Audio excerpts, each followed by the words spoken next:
दोस्तों आप सबका स्वागत है। आज के इस खास वीडियो में अभी रिसेंटली न्यू दिल्ली में इंडिया ने जो 18वीं G20 समिट होस्ट की उस पर बात होगी।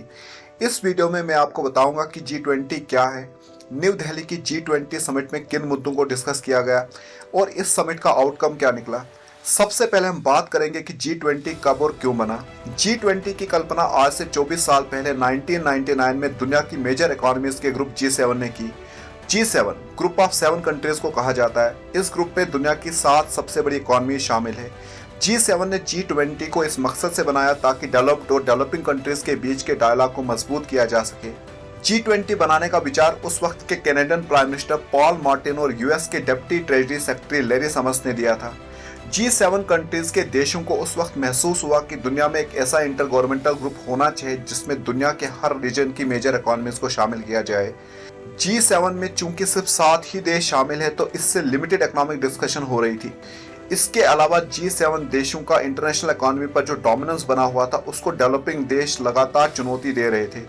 इन सब वजहों के चलते G7 एक बड़ा ग्रुप बनाकर इंटरनेशनल इकोनॉमिक डिस्कशंस को एक्सपेंड करना चाहता था। G20 के बनने का दूसरा कारण 1990s की फाइनेंशियल क्राइसिस थी। 1994 में पहले मैक्सिको में फाइनेंशियल क्राइसिस आई और फिर 1997 में मेजर एशियन कंट्रीज जिनको एशियन टाइगर्स भी कहा जाता है, जिनमें south Korea, Thailand, Philippines, Indonesia और सिंगापुर आते हैं, इनको भी फाइनेंशियल क्राइसिस झेलनी पड़ी। एशियन कंट्रीज की इस इकोनॉमिक क्राइसिस को एशियन क्राइसिस भी कहा जाता है। इन फाइनेंशियल क्राइसिस का असर उस वक्त रशिया और ब्राजील जैसे देशों पर भी पड़ा। ये एक के बाद एक जो फाइनेंशियल क्राइसिस आ रही थी, इसकी वजह से इंटरनेशनल इकोनॉमिक इंस्टेबिलिटी इंक्रीज हो रही थी, जो G7 देशों के इकोनॉमिक इंटरेस्ट को हर्ट कर रही थी। इस तरह की फाइनेंशियल क्राइसिस को रोकने के लिए और अपने इंटरनेशनल इकोनॉमिक इंटरेस्ट को सिक्योर करने के लिए G7 के देशों ने फैसला किया कि वो दुनिया की इमर्जिंग इकोनॉमीज का एक इनफॉर्मल ग्रुप बनाएगी ताकि वो वक्त वक्त पर उनके साथ डिस्कशंस और उनको सजेशंस देकर वर्ल्ड इकोनॉमिक स्टेबिलिटी को मेंटेन कर सके। G20 का एक और मकसद यूएसए की लीडरशिप में दुनिया की उभरती हुई इकोनॉमीज के साथ डेवलप देशों के कोऑपरेशन को बढ़ाना था। G20 क्या है? एशियन क्राइसिस के बुरे प्रभाव को देखते हुए 25 सितंबर 1999 को G7 कंट्रीज के फाइनेंस मिनिस्टर्स और सेंट्रल बैंक के गवर्नर्स ने दुनिया की उभरती हुई इकोनॉमीज का एक इनफॉर्मल ग्रुप बनाने की घोषणा की और अगले दिन 26 सितंबर 1999 को G20 संगठन की नींव रखी गई। G20 को ग्रुप ऑफ 20s भी कहा जाता है। G20 के मेंबर देशों के नाम इस प्रकार हैं: Argentina, Australia, Brazil, Canada, China, France, Germany, India, Indonesia, Italy, Japan, Mexico, Russia, Saudi Arabia, South Africa, South Korea, Turkey, the United Kingdom और United States of America. Spain इस ग्रुप का फॉर्मल मेंबर तो नहीं है, लेकिन वो permanent guest के तौर पर मीटिंग्स और समिट्स में पार्टिसिपेट करता है।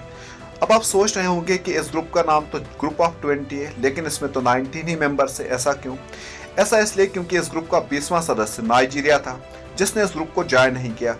वर्ल्ड बैंक के अनुसार नाइजीरिया अफ्रीका की सबसे बड़ी इकोनॉमी है, लेकिन नाइजीरिया ने बताया कि उसके फाइनेंशियल सिस्टम में स्ट्रक्चरल प्रॉब्लम से इस वजह से उसने G20 ज्वाइन नहीं की। नाइजीरिया के इस ग्रुप को ज्वाइन न करने की वजह से अफ्रीका अंडर रिप्रेजेंटेड रह गया। बाद में इस ग्रुप के 20वें सदस्य के तौर पर यूरोपियन यूनियन को शामिल किया गया, लेकिन यूरोपियन यूनियन यूरोप के देशों की एक रीजनल ऑर्गेनाइजेशन है, वो कोई सॉवरन कंट्री नहीं है। इस साल न्यू दिल्ली समिट में अफ्रीकन यूनियन को भी इस ग्रुप के 21वें मेंबर के तौर पर शामिल किया गया। अब सवाल पैदा होता है कि इस ग्रुप को G20 कहा जाए या G21। G20 कौन से मुद्दों पर फोकस करता है? G20 का प्राइमरी फोकस ग्लोबल इकोनॉमी को ठीक से रन करना है ताकि वर्ल्ड इकोनॉमिक स्टेबिलिटी को मेंटेन किया जा सके।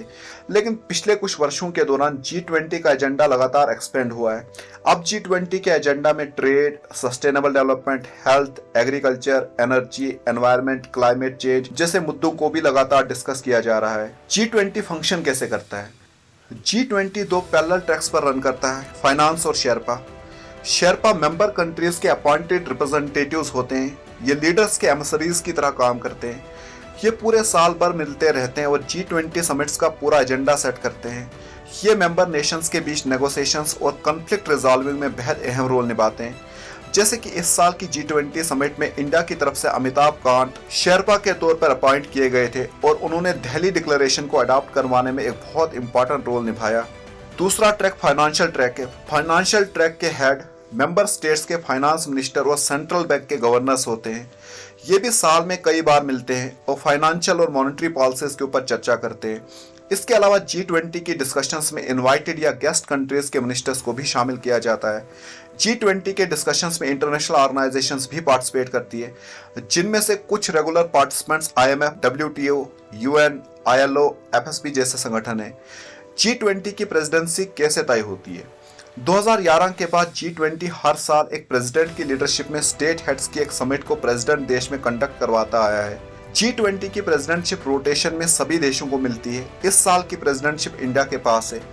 ये डिसाइड करने के लिए कि कौन से वर्ष कौन सा देश G20 का प्रेसिडेंट बनेगा, इसके लिए G20 देशों को 5 ग्रुप्स में डिवाइड किया गया है। इनमें से 4 ग्रुप्स में 4-4 मेंबर्स प्लेस किए गए हैं और एक ग्रुप में 3 मेंबर्स। यूरोपियन यूनियन चूंकि एक रीजनल ऑर्गेनाइजेशन है, वो कोई सॉवरन नेशन नहीं है, इसलिए यूरोपियन यूनियन को प्रेसिडेंट की कुर्सी नहीं दी गई है। ग्रुप 1 में ऑस्ट्रेलिया, कनाडा, सऊदी अरेबिया और यूनाइटेड स्टेट्स आते हैं। ग्रुप 2 में इंडिया, रशिया, साउथ अफ्रीका और टर्की को जगह मिली है। ग्रुप 3 में अर्जेंटीना, ब्राजील और मेक्सिको है। ग्रुप 4 में फ्रांस, जर्मनी, इटली और यूनाइटेड किंगडम शामिल किए गए हैं। ग्रुप 5 में चाइना, इंडोनेशिया, जापान और साउथ कोरिया आते हैं। हर ग्रुप की प्रेसिडेंट चुनने की बारी रोटेशन में आती है। जब एक ग्रुप की बारी आती है तो उस ग्रुप का कोई एक मेंबर उस साल प्रेसिडेंटशिप संभालता है। अब वो देश कौन होगा ये उस ग्रुप के मेंबर आपस में नेगोशिएट करके डिसाइड करते हैं। जैसे कि इस साल ग्रुप 2 की बारी थी। ग्रुप 2 के चारों मेंबर्स ने इंडिया को प्रेसिडेंट के तौर पर चुनने का फैसला किया। इस तरह से हर साल कोई नया देश G20 का प्रेसिडेंट बनता है और हर देश को 19 सालों के दौरान एक बार प्रेसिडेंट बनने का मौका जरूर मिलता है। प्रेसिडेंट कंट्री का टेन्योर 1 दिसंबर से अगले साल के 30 नवंबर तक चलता है। जैसे कि इंडिया ने G20 के प्रेसिडेंट का कार्यभार पिछले साल 2022 में 1 दिसंबर को संभाला था और इंडिया इस साल 30 नवंबर तक प्रेसिडेंट बना रहेगा। G20 new Delhi summit 2023। Originally India G20 summit को 2021 में होस्ट करने जा रहा था और इटली 2022 में, लेकिन प्राइम मिनिस्टर मोदी ने इटली से रिक्वेस्ट की कि इटली 2021 की समिट को होस्ट करे और इंडिया 2022 में होस्ट करेगा। लेकिन 2022 में इंडिया ने G20 की होस्टिंग इंडोनेशिया को दी और इंडिया ने इंडोनेशिया की जगह पर 2023 में इस समिट को होस्ट किया। ये समिट 9 से 10 सितंबर 2023 के बीच न्यू दिल्ली के भारत मंडपम इंटरनेशनल एग्जीबिशन कम कन्वेंशन सेंटर में होस्ट की गई। ये इंडिया में होने वाली पहली G20 समिट है। इंडिया G20 की प्रेसिडेंसी उस वक्त पर कर रहा है जब ग्लोबल इन्फ्लेशन और रिसेशन इंडिया के साथ साथ G20 के दूसरे देशों को बुरी तरह से प्रभावित कर रहा है।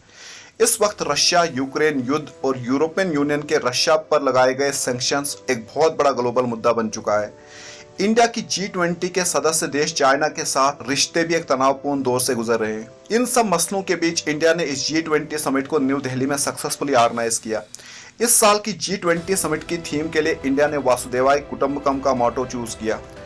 इसकी English translation one earth, one family, one Fortune है और दूसरा स्लोगन जो इस G20 समिट में इस्तेमाल किया गया वो लाइफ यानी कि लाइफ स्टाइल फॉर एनवायरनमेंट है। गवर्नमेंट ऑफ इंडिया ने इस समिट को ऑर्गेनाइज करने के लिए 980 करोड़ रुपए खर्च किए। इस इवेंट को सुरक्षित रूप से अंजाम तक पहुंचाने के लिए 1,30,000 सिक्योरिटी पर्सनल्स का इस्तेमाल किया गया।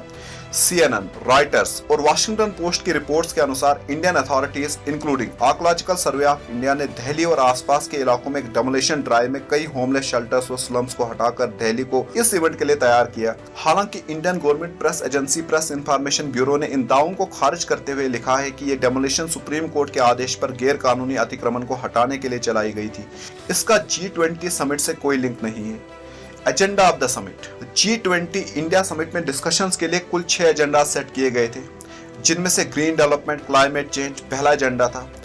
दूसरा agenda accelerated inclusive and resilient growth था। तीसरा agenda accelerating progress on SDGs था। चौथा agenda technological transformation and digital public infrastructure था। पांचवा agenda multilateral institutions for 21st centuries था और छठा एजेंडा वुमेन लेड डेवलपमेंट था। इन 6 एजेंडास के अलावा 2 और मुद्दे कॉमन फ्रेमवर्क फॉर डेट और ग्लोबल क्रिप्टो करेंसीज को रेगुलेट करना भी इस डिस्कशन में शामिल रहे। इस समिट के आउटकम्स क्या निकले? यह समिट इंडिया के लिए एक बहुत बड़ी डिप्लोमेटिक सक्सेस रही। इसी समिट के दौरान द अफ्रीकन यूनियन ने G20 को परमानेंट मेंबर के तौर पर ज्वाइन किया। इस समिट के दौरान ग्लोबल बायोफ्यूल अलायंस नाम की ऑर्गेनाइजेशन का गठन भी हुआ। यह समिट दिल्ली डिक्लेरेशन को अडॉप्ट करने के लिए जानी जाएगी। इंटरनेशनल पॉलिटिक्स के एनालिस्ट यह संभावना जता रहे थे कि इस समिट में जॉइंट डिक्लेरेशन का साइन होना बहुत मुश्किल है, लेकिन इन सभी अटकलों को दूर करते हुए सभी G20 के देशों ने कंसेंसस के साथ जॉइंट डिक्लेरेशन को साइन किया। ये इंडिया के लिए एक बहुत बड़ी डिप्लोमेटिक सक्सेस है। इस डिक्लेरेशन में रशिया का नाम लिए बिना ही रशिया यूक्रेन वार की आलोचना की गई। इस समिट में India, Saudi Arabia, the United Arab अमीरात, जॉर्डन, इजराइल और यूरोपियन यूनियन ने India middle east Europe economic corridor बनाने का एग्रीमेंट साइन किया। ये एक रेल और शिपिंग कॉरिडोर होगा जो इंडिया, मिडिल ईस्ट और यूरोप को आपस में लिंक करेगा। इस समिट के एंड पर Indian prime minister Narendra Modi ने G20 की प्रेसिडेंसी ब्राजील के प्रेसिडेंट लूला डी सिल्वा को सौंपी। ब्राजील इस साल 1 दिसंबर से अगले साल 30 नवंबर तक G20 का प्रेसिडेंट रहेगा। इस वीडियो में इतना ही। अगर आप चाहते हो कि मैं इस तरह की और भी वीडियोस बनाऊं तो आप इस चैनल को सपोर्ट कीजिए। आप इस वीडियो को लाइक और शेयर करना, इससे मुझे इस चैनल को ग्रो करने में मदद मिलेगी। Thank you.